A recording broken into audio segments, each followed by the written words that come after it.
The group of companies under the name of Sargadelos were founded in 1947. That year, a ceramic factory was established in Castro Samoedo in Sada, in the province of Coruña. At present, it has two factories, one in Castro in Sada and the other in Sargadelos in Cervo.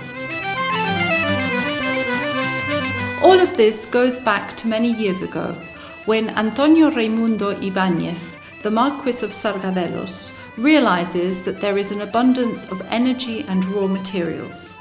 And putting together these resources, the first Spanish and iron and steel industry is established, together with the royal pottery factory of Sargadelos.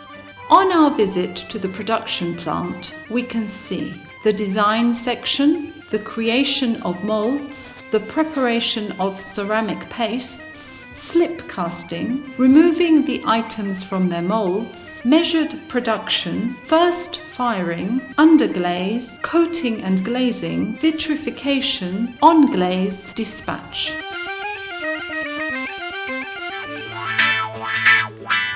The Sargadelos factory has a workshop where the machines needed for the production of all the items are made and repaired.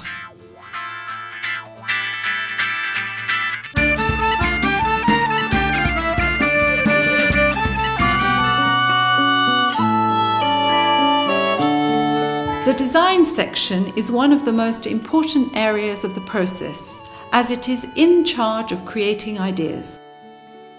Starting from a need, the designers, who get inspiration from our culture, draw a vast number of sketches on paper until achieving what they want. The outline is carved out in plaster, thus obtaining a prototype or model which enables casts and molds to be made from which porcelain pieces will be reproduced, thus starting the manufacturing process.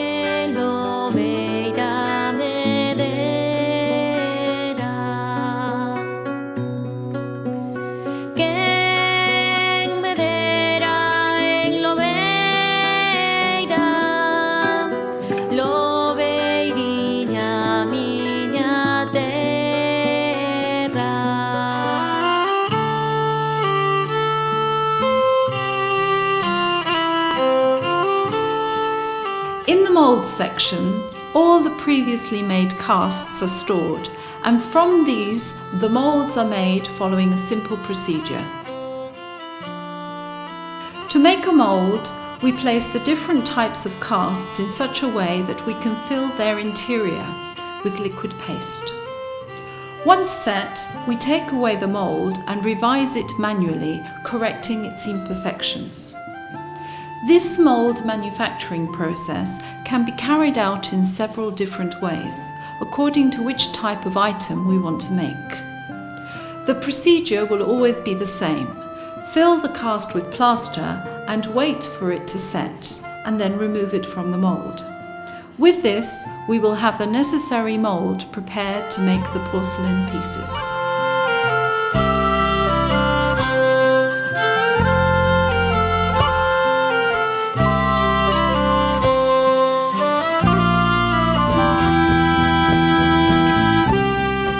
Templates will be used to decorate the items with stencils. They are produced by heating a plastic laminate until it is malleable. Once hot, it is placed on the cast so that a shape can be obtained. Once the plastic is cold, we remove and trim it. For the plate templates, another more mechanical method is used. The plastic is placed in the machine, heating the plastic and creating a vacuum. The hot plastic is stuck to the cast and is left to cool. Once cold, the vacuum is released. the plastic is removed and trimmed. Once the template is trimmed, the decoration is drawn and the prototype can be copied due to the transparency of the plastic. Once the template is drawn, it is precisely trimmed so that the pieces can be decorated with an airbrush.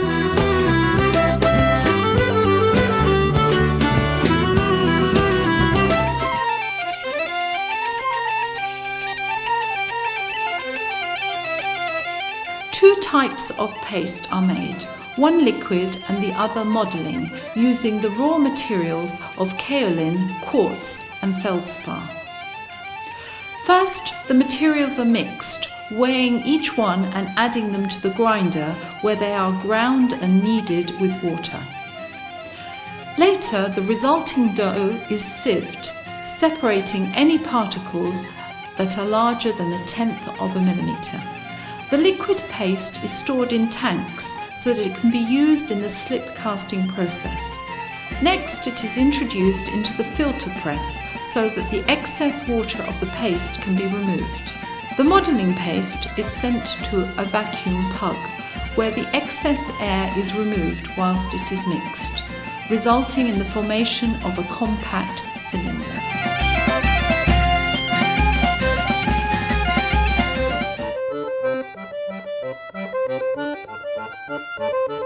Slip casting production is used to manufacture hollow pieces such as figures, masks, coffee pots, etc.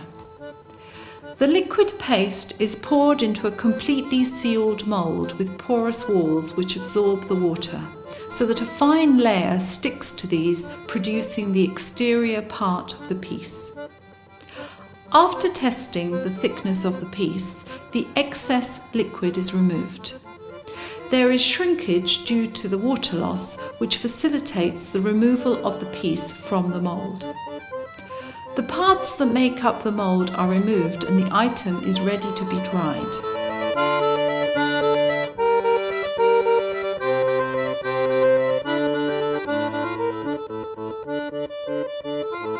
Different types of moulds are filled with this technique, giving way to all sorts of types of pieces.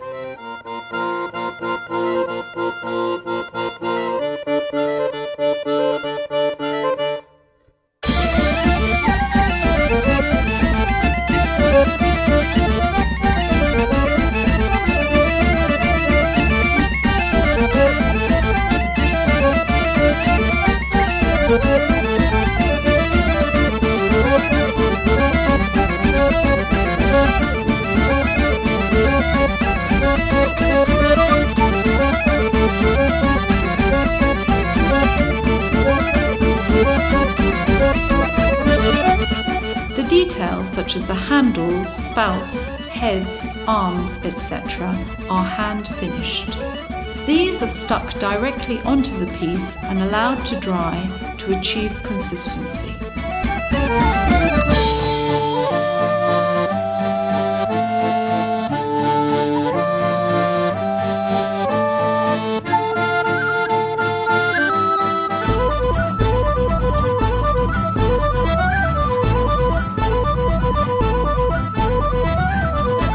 Measured production is used for moulding plates, salad bowls, etc. using modelling paste.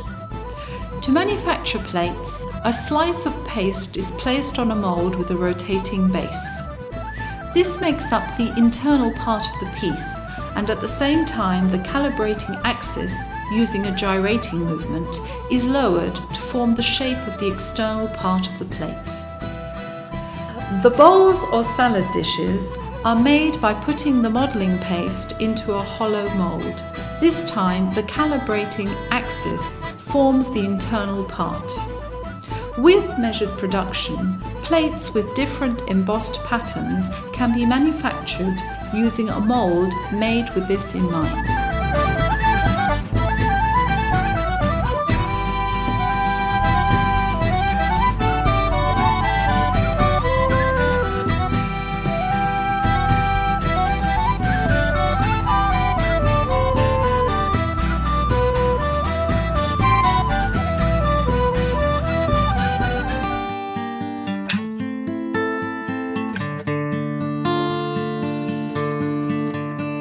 Once the items have been moulded, they are allowed to dry in dryers that have a temperature of about 45 to 50 degrees centigrade. The first firing occurs from introducing already dried pieces into the kiln. They are started at a low temperature, which increases until it reaches 800 degrees.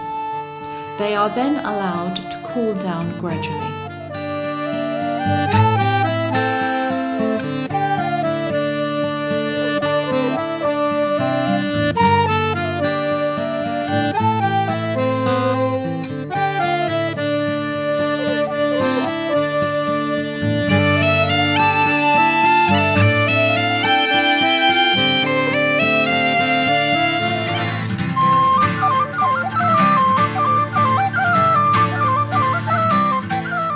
The pigments are mixed to prepare the colours. The different metallic oxides are ground in special grinders to obtain a powder that can be mixed with water and binders. Once mixed, they are placed in agitators so that the colour can be kept at its required consistency. The underglaze decoration is carried out by decorating the piece before glazing, and various techniques can be used for this.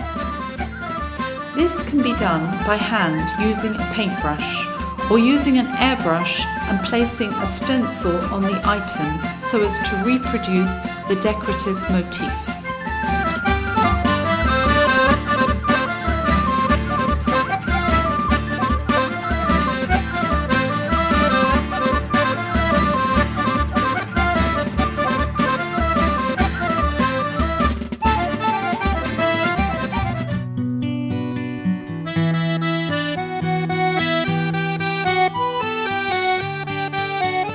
The previously decorated items are immersed in a tub with mineral particles in suspension.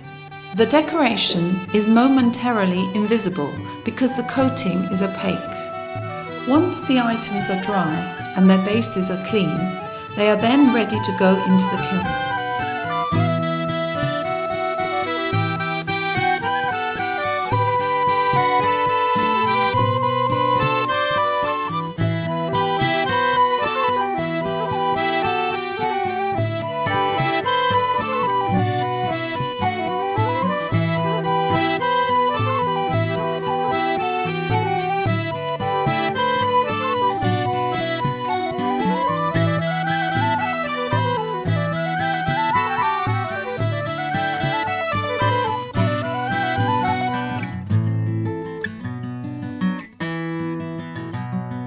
Once the item has been coated and dried, glazing can begin. This is a process where pieces are placed on mechanical trucks, which are placed into the interior of a kiln where the temperature is 1430 degrees centigrade. It takes 5.5 hours for the trucks to conclude their circuit for the correct firing of the pieces.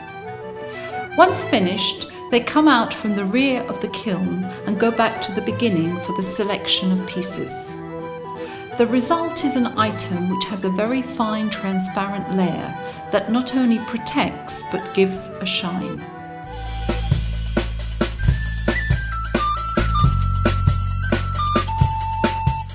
The on-glaze decoration consists of decorating pieces on the already glazed porcelain.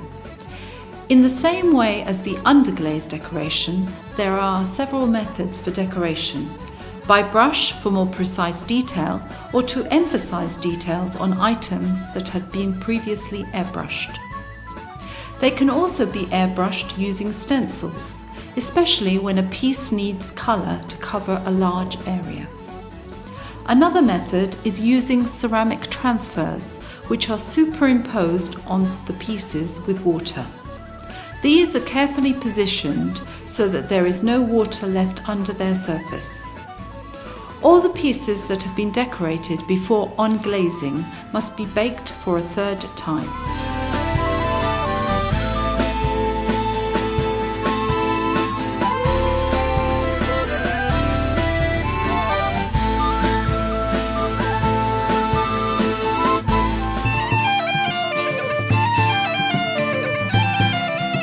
During the quality control process, there is an inspection for imperfections and the items are classified. If the items have some imperfection, they are marked and separated. If not, they continue on the production line to be packed. All the items are put through a sanding machine to file and smooth their bases and pedestals.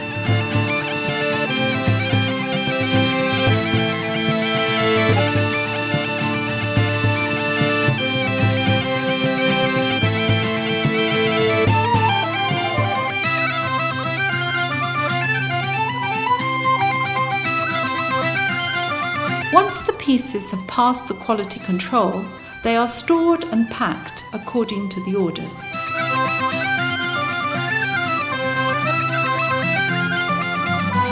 The items are classified by type and arranged so as to be able to get to them quickly when they are needed.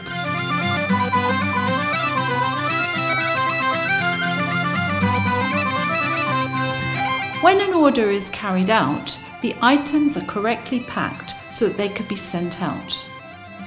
Once ready, they are taken to the cargo area so that the carrier can distribute them.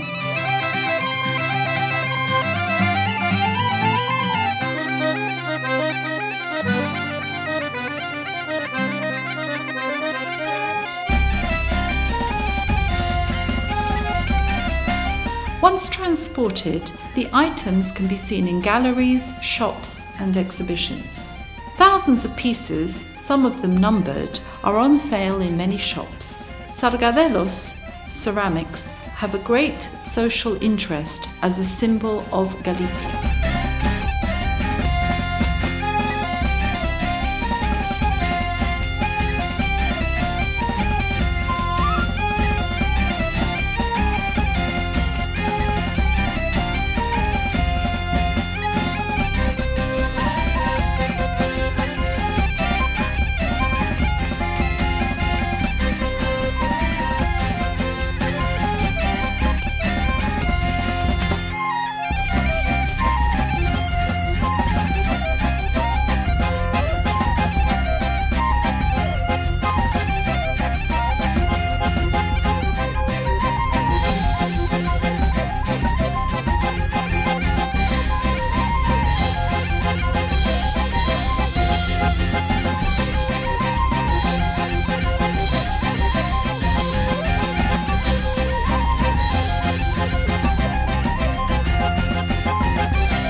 The Sargadelos Group charity work goes from book presentations to projects related to our culture.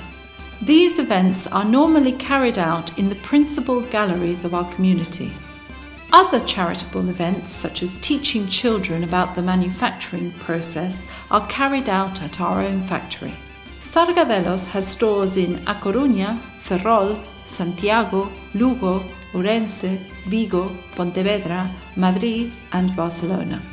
Items can be seen and purchased in these stores as well as in numerous other establishments that carry the porcelain.